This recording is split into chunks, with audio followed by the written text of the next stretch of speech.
அக்ஷய் பிரம்மா.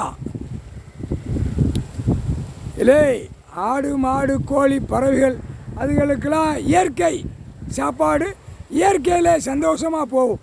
மானிட பிறவிக்கு இப்போ ஒரு பூச்சி விடுதார், ஆணுக்கும் பெண்ணுக்கும் பூச்சி. கடவுள்ரா.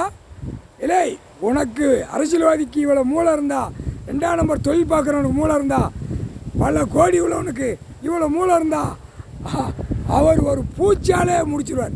பூச்சி ஆணுக்கும் பெண்ணுக்கும். புரியுதா? நீ சாப்பிடுத உணவில் பூச்சி விட போகிறாரு. 2ஆம் நம்பர் தானே திருச்சி சாப்பிடுத. இயற்கை சாப்பாடு நான் கொடுத்துருக்கேன், செயற்கையில் நான் கொடுக்கல அப்படின்ட்டார்.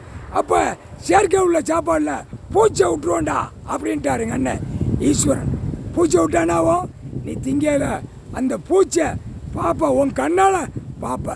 அதான்டா இந்த செம்மத்தில் விளையாட்டு நடக்கும். முக்கால் சத்தியம்.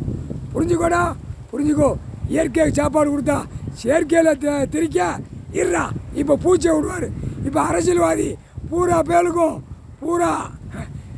இல்லை, நாய் ஒரு பொட்டை நாய்க்கு 10 நாய் ஓடுதா, அதுக்கு வெதர் வீங்குதா, கொட்டை வீங்குதோடா. இப்போ அரசியல்வாதிக்கு பலூன் மாதிரி இப்போ ஊதிய வந்துக்கிட்டு இருக்கு.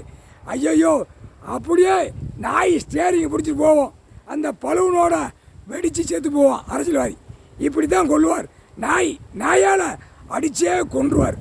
நாய்க்கு உள்ள சேட்டை, நாய்க்குள்ள விளையாட்டு, நாய் எப்படி நாக்க தொங்க போடுவது அந்த மாதிரி விட்டு அடிப்பார்.